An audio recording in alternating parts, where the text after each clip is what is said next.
Good morning, children. Welcome to the Mapiling Botanical Garden. I'm Ate Patren. I'll be your guide in this tour. Can we take some pictures here? Of course, yes. So, let's start.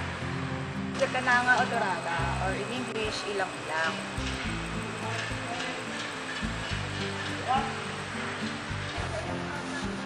Ate, look! What's that? It is a really big fruit and flower!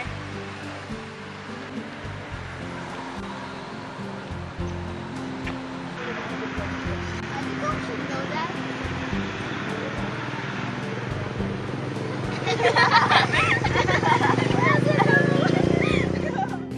Lahat naman ng puno dito sa ulo ko Pero ikaw, ngayon lang kita nakita. Sa unang beses na nakita kita, napahiya ako. Nakakababa na self-esteem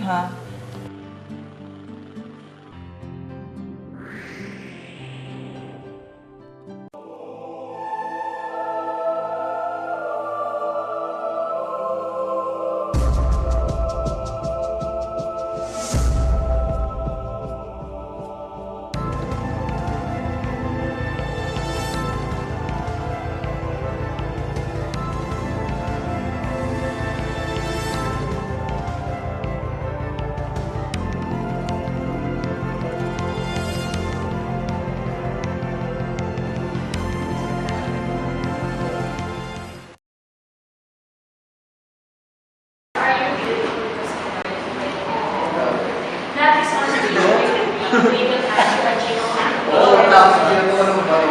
Nakakaway. Tinawanan mo ito. Affording and dying nga tayo. Sino na natin ang mga itong evidence sa araw? Hindi na sa klase. Lagi na lang. Ayos lang yan.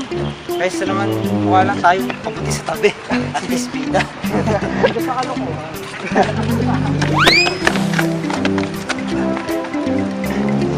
Ay, sakit. Ang dami na. Hi class, we have here check the recorded exams. All of you passed except for some people. Wow, friends, ang galing mo naman. Hindi naman, friend. Kulang pa nga sa aral Kulang, hindi 8% ka na kaya. And like round 1 for this exam, with a grade of 103%, please vote Isla. Mr. De Los Santos. Mr. Ramon. At Mr. Nancy. Pagsak na naman. Bakit? Ayos lang yung mga pre. Pare-parehas naman tayo eh. Yun na nga eh. Tayong tatlo na naman. Ayaw ka mag-good identification 6. Special project naman. Gawin na lang natin.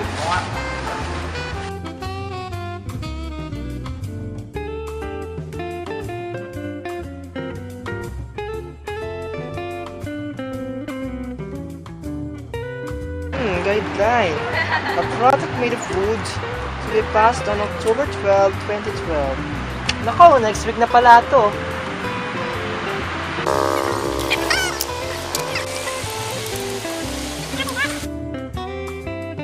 Woo! Ayos! PS. It must be 2 inches in size. 2 inches! Uy, 2 inches lang. Eh, bakit buong puno pinutol natin? 2 inches lang ba? Eh, di keychain na lang gawin natin. Asa na yung puno? Sino nagputol? Alam niyo, mga pre, may naisip ako. Ano?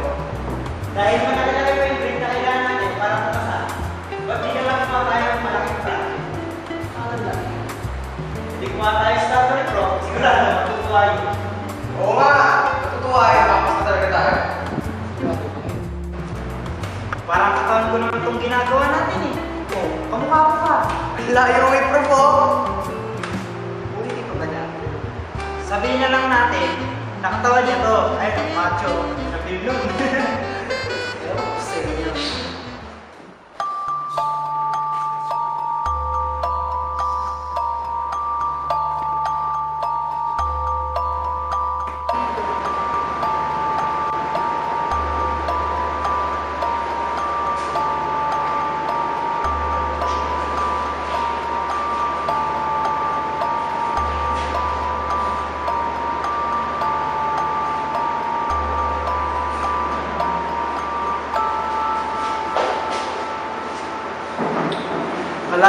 sa punong kahoy. Ngayon, masisilayan ko na ang irog kong si Aurora. Mga katribo! Mga katribo! Nakikita niyo ba kung nasaan ang aking irog kong si Aurora? Aurora? Sleeping Beauty? Oh, pre! Sinong prop mo sa sa'yo ah? Pati ba ako sa naroon ng aking irog kong si Aurora? Naroon? Roro? Malayo pa sa kanya ng pier dito, tol. Saan ang Roro? Saan ka? Tol, ang ngalan ko ay Machete. At nandito ako upang hanapin ang irog kong si Aurora. Tol, nasa na yung project natin?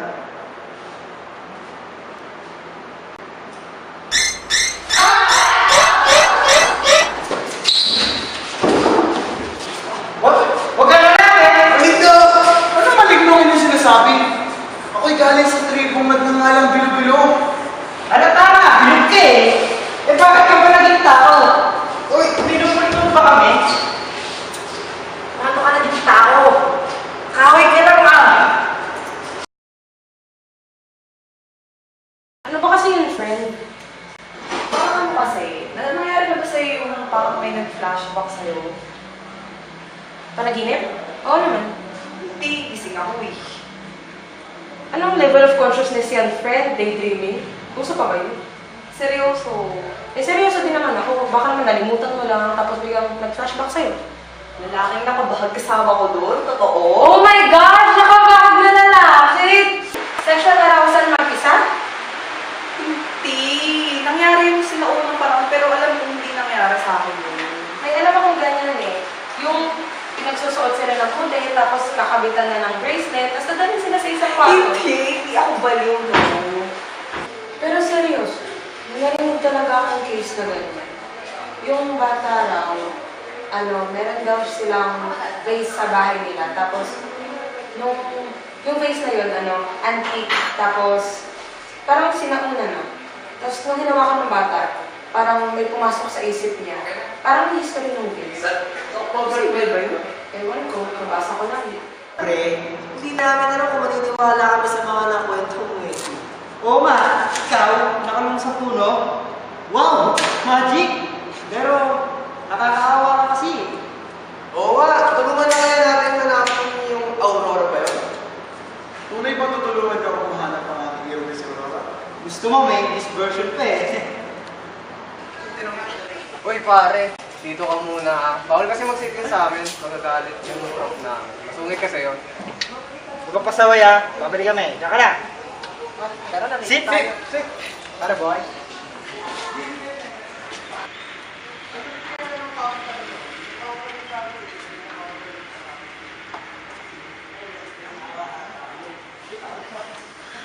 Aurora! Aurora! Aurora! Hindi ako si Aurora. Ikaw si Aurora, mabuti ka tagpuan na kita. Sino ka ba?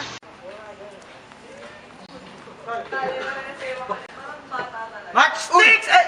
Machete! Oh, oy! Ano ba? Uy, bakit mo naman tinakot yung crush namin? Si Aurora yun eh. Ha? Sino unang tao pa si Crush? Wala ka naman kamukha lang. Hindi, si Patrio, siya yung top notch sa klase namin. Patre. Okay guys, pagpapasok na ang mga special projects ko na magsisiming final exam. As it now.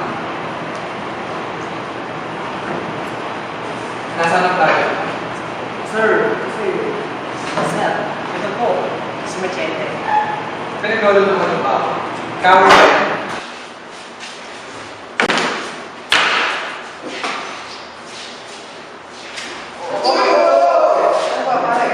Ito kasi, dahil sa kanya, babagsak na naman tayo.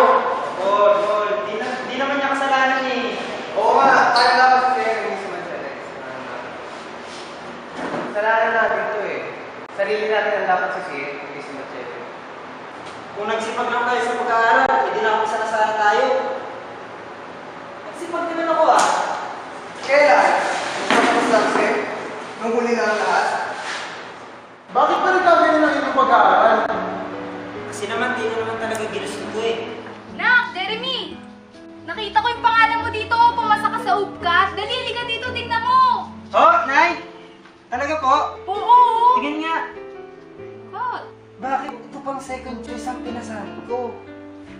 po nito. Masyado itong mahirap para sa akin. Nak, bibila na kita ng maleta ha. Lumipat ka na sa dorm next week. Ma, salasal na lang ako. Gusto ko mag-psychology. Anong salasal? Hindi, mag-UP ka. Ano na lang sasabihin ng mga tao pag nalaman na doon ka pumasok? Sa UP ka, hindi. Salasal, hindi pwede doon. Hanggang ngayon, pinipilit ko pa rin ang sarili ko sa bagay na hindi ko naman gusto. Nais lamang ng iyong ina na mapalagay ka sa mabuti. Kaya niyo yung nagawa. Eh ano naman, di naman ako masaya. Tandang-tanda ko pa noon. Nay! Ate! Si Nay!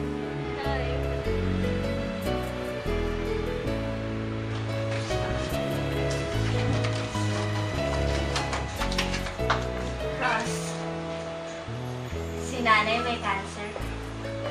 Pero stage 1 pa lang naman. Ha? Ross, hindi ko na kayang alagaan si inay pag ibigay mo ang pangangailangan niya. May mga anak ako na nag-aaral, pinakakain. Kaya sana, ikaw nang bahala kay inay. Pero ate, Ross, ikaw na ang pag-asa mo. Sa UP ka mag-aaral. BS Forestry yung kunin mo kasi in demand yun sa Switzerland. Pasensya ka na, Ross, ha? ang hirap mag-aral lang may pasan-pasan na problema. Nape-pressure ako lagi sa tuwing may exam. Naisip ko na hindi ako makapagtrabaho kung babagsak ako sa exam na yun at hindi ko matututusan ang pagpapagamot ni nanay. Hirap maging estudyante. Lalo na kung sa universidad na ito ka nag-aaral. Hey mom! I passed the UCAT. Really? How come? Di ko alam na may utak ka pala. Akala ko, isa lang ang anak ko may utak. Are you sure na gusto mong ituloy yan? Baka mahirapan ka. Yes ma'am, I just want to be like ate. You will never be. Malayo ang kagalingan ng ate mo sa'yo.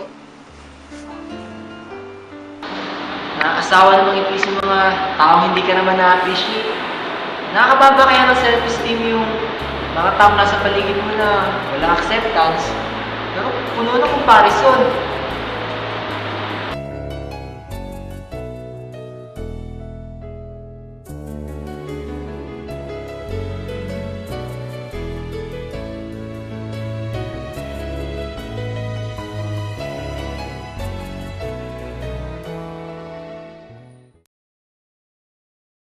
Ayos lang, may diploma ka lang tayo. BS Environmental Psychology. Kaka-offer lang ng course nung mag-ship ako speak. Dininig yung trip ko. Buti nga marami ng credit sa'yo pare. Congrats bro. Natupad na yung gusto mo nga. Ay, ikaw naman, Ras. Balita ko, magaling na nanay mo ah. Parang ang milagro yung nangyari. Sobrang nagpapasalamat ako sa taong gumawa ng gamot para kay nanay. Tamang-tama yung pagiging BS Forestry student ko. Ayos! Sabihin mo sa nanay mo, inom kami. Loko. Hindi ka ba, paring Rain? Nabasa ko sa dyaryo, ikaw daw yung top 1 sa board exam. Saya nga po eh. Sa wakas, napakako din si mami. Oo nga, top 2 lang yung akin mo eh.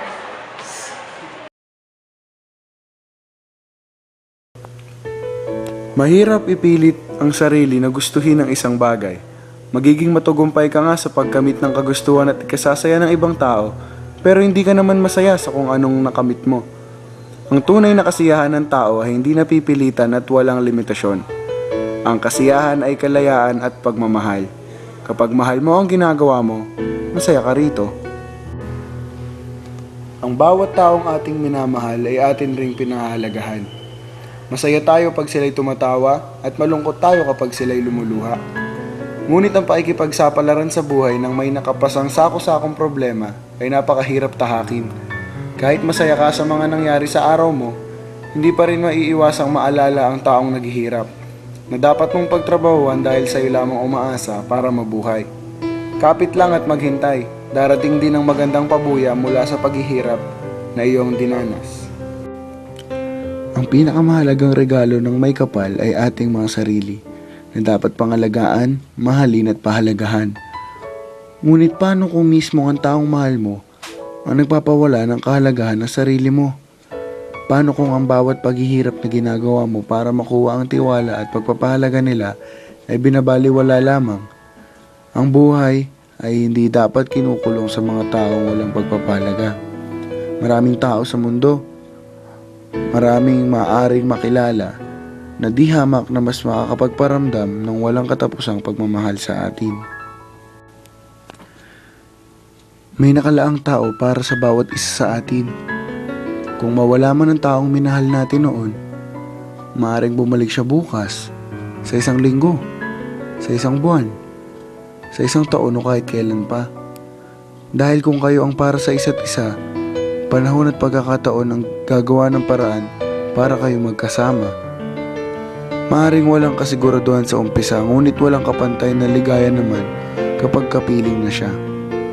Ngunit kung hindi kayo ang itinadhana para sa isa't isa, ang pagpapalaya ang pinakamagandang paraan ng pagpaparamdam ng iyong pagmamahal.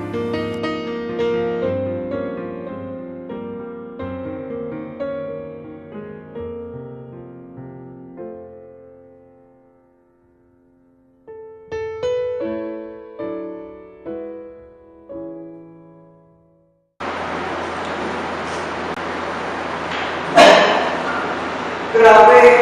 Ang sakit ng likod ko. Babado ko. O rin eh. Oh, ganda ng project natin ah. Pero haba ng tulo ko. Ganda at haba ng panaginip ko din eh. Ako rin. Ano? Si Machete? Ha?